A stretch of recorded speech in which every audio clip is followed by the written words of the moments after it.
नमस्कार, news update में आप सभी का स्वागत है। मैं हूं आपके साथ मधु पोपटानी। रुक कर लेते हैं खबरों का। जहां उत्तर प्रदेश की 9 सीटों पर काफी तेज तर्रार के साथ चुनाव प्रचार शुरू हो चुका है।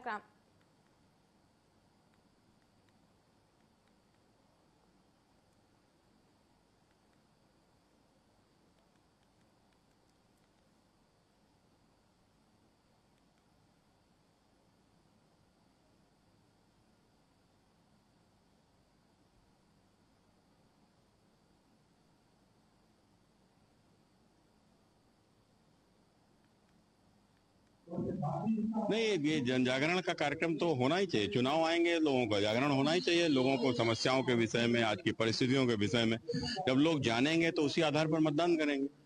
तो जागरण पहले मुद्दों के संबंध में और फिर जागरण वोट लोग डालें, वोट के प्रति जागरूक हों। नहीं, ये संभल के ग्राम निधि में लाखों रुपए का गबन करने वाले पंचायत सचिव सतवीर सिंह को पुलिस ने गिरफ्तार कर जेल भेज दिया है। आरोपी के खिलाफ साल 2021 में सरकारी पैसों का दुरुपयोग करने के आरोप में रिपोर्ट दर्ज कराई गई थी, जिसके बाद से आरोपी पर पुलिस ने कार्रवाई की है।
बात करते हैं रायबरेली की, जहां पर छठ महापर्व पूरे हर्षोल्लास के साथ मनाया गया। सुबह 4 बजे से ही श्रद्धालु बड़ी संख्या में नदी किनारे घाटों पर पहुंचे। महिलाएं सिर पर फल सब्जी से भरी टोकरी लेकर विधि पूर्वक पूजा अर्चना के बाद उगते सूरज को अर्घ अर्पित करती दिखी। सुरक्षा को लेकर जिला प्रशासन ने गोताखोरों और बैरिकेडिंग की व्यवस्था की थी, जिसमें पूर्व पर्व शांतिपूर्ण तरीके से संपन्न हो सका।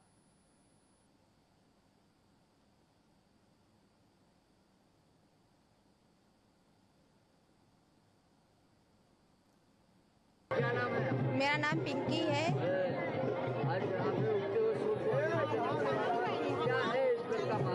इस बात का बहुत महत्व है, जो आप मांगते हैं वो पूरा हो जाता है।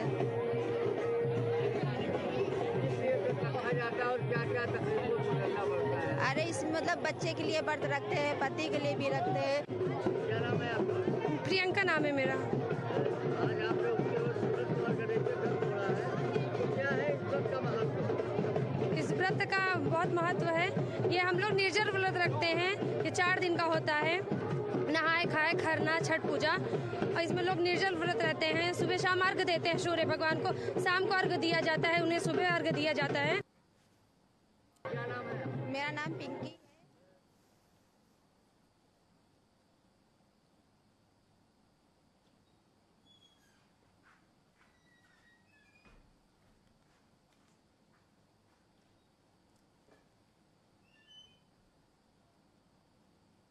बात करते हैं बरेली की, जहां पर बारादारी में स्वास्थ्य विभाग की बड़ी लापरवाही सामने आई है।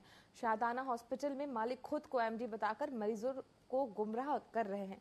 उनके बेटे बीएएमएस होते हुए मरीजों का इलाज और सर्जरी कर रहा है। अस्पताल में मकानों की पूरी अवहेलना की जा रही है। मेडिकल वेस्ट खुले हुए फेंका जा रहा है और पार्किंग की व्यवस्था भी नहीं है। इस मामले में अस्पताल के मालिक से बात करते हुए वो भड़क गए और बोले कि हमारे सारे कागज सीएमओ ऑफिस में जमा है। वहीं मेडिकल वेस्ट निस्तारण और पार्किंग व्यवस्था को लेकर उन्होंने चुप्पी साध ली।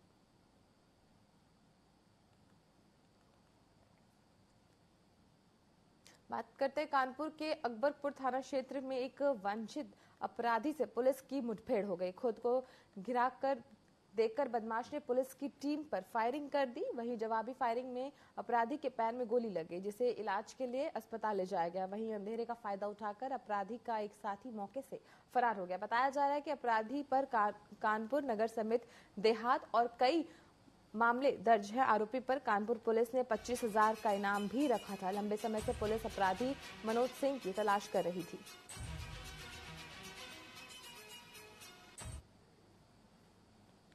अपराध एवं अपराधियों पर चलाए जा रहे अभियान के क्रम में अकबरपुर पुलिस द्वारा 12 जोड़ पुल के पास चेकिंग की जा रही थी कि तभी ग्राम मिसिरपुर की तरफ से 2 मोटरसाइकिल सवार तेजी से आते हुए दिखाई दिए।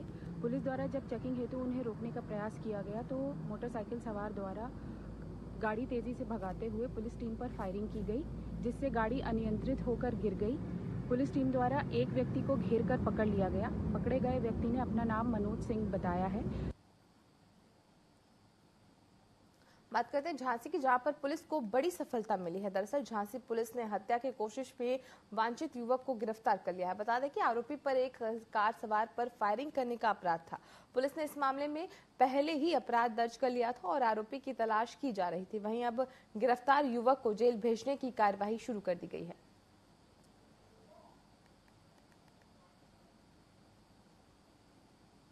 मैनपुर की गाड़ीवान में शुक्रवार को सिलेंडर लीकेज होने के चलते एक घर में आग लग गई। इस हादसे में 3 मासूम बच्चों सहित 5 लोग झुलस गए, जिसमें एक युवती की हालत बेहद नाजुक बताई जा रही है, जिसे प्राथमिक उपचार के बाद डॉक्टर्स ने सफाई मेडिकल कॉलेज रेफर कर दिया। मिली जानकारी के मुताबिक घर में खाना बनाते समय अचानक सिलेंडर में लीकेज होने लगी और पूरे कमरे में आग फैल गई।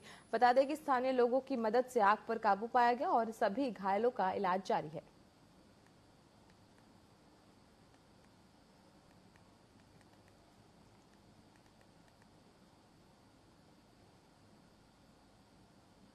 रायबरेली में खेत की जुताई करते समय रोटावेयर से में फंस कर एक युवक की मौत हो गई। पूरा मामला हरचंदरपुर थाना क्षेत्र के भाखरवार मस्जिद जोहावा के शर्की गांव का है, जहां खेत की जुताई के दौरान ही मृतक गुड्डू ने रोटावेयर पर चढ़ने की कोशिश की थी, लेकिन उसका पैर फिसल गया, जिससे वो रोटावेयर की चपेट में आ गया और उसकी मौके पर ही मौत हो गई। मिली जानकारी के मुताबिक ट्रैक्टर गुड्डू का जीजा चला रहा था और घटना के बाद से फरार है। सूचना पर पहुंची पुलिस ने शव को कब्जे में लेकर पोस्टमार्टम के लिए भेज दिया है।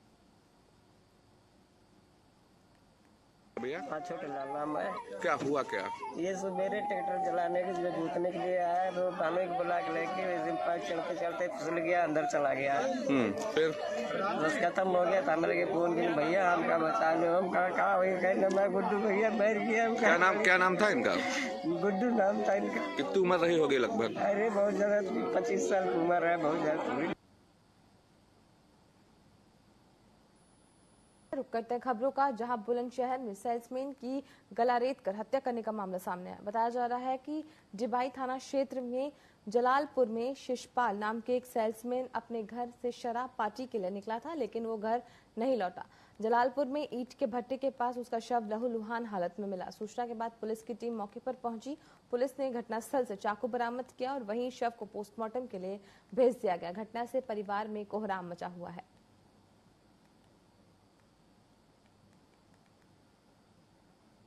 संभल में तेज रफ्तार का कहर थमने का नाम नहीं ले रहा। गुरुवार को 2 अलग अलग जगहों में सड़क हादसे में 3 लोगों की दर्दनाक मौत हो गई। पहला सड़क हादसा संभल कोतवाली क्षेत्र के लडम सयार में हुआ, जहां निजी बस ने एक बाइक सवार युवक को कुचल दिया, जिससे बाइक सवार युवक की मौके पर ही मौत हो गई। वहीं दूसरा सड़क हादसा थाना हजरत नगर गढ़ी क्षेत्र के गांव करेली में हुआ, जब 2 तेज रफ्तार बाइकों की आमने सामने भिड़ंत हो गई, जिससे 2 लोगों की दर्दनाक मौत हो गई। इन घटनाओं से मृतकों के परिजनों में कोहराम मचा हुआ है।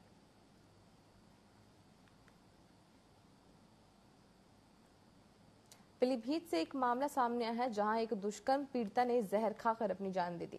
ये मामला अमरिया थाना क्षेत्र का है। बताया जा रहा है कि गांव में युवक ने शादी का झांसा देकर युवती से दुष्कर्म किया। युवक के शादी न करने पर युवती ने पुलिस को तहरीर देकर मुकदमा दर्ज करवाया था। वहीं युवती ने आरोप लगाते हुए बताया कि पुलिस ने उसे FIR लगा दी। इंसाफ न मिलने पर युवती ने जहर खा लिया। सपा पार्टी के अध्यक्ष अखिलेश यादव ने दुष्कर्म पीड़िता मामले में ट्वीट किया है। उन्होंने घटना को दुखद बताते हुए बीजेपी पर जमकर हमला बोला।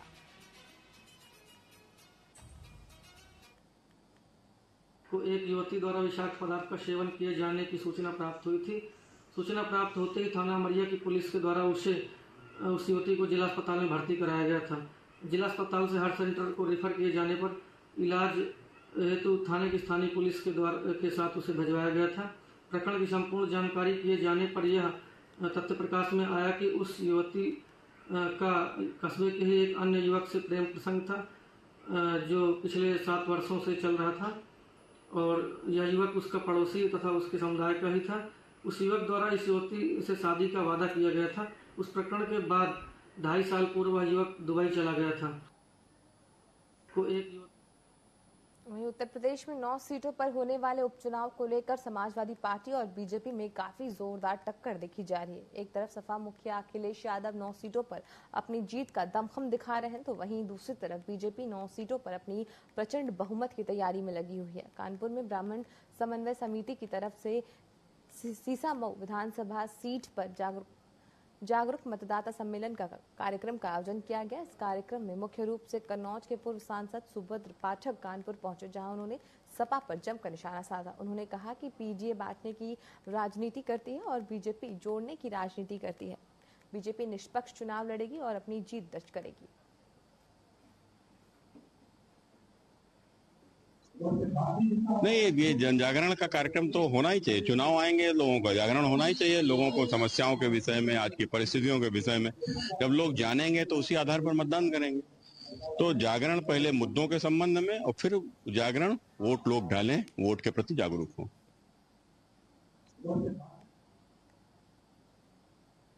न्यूज अपडेट में फिलहाल के लिए इतना ही। अब बने रहें TV24 के साथ। नमस्कार।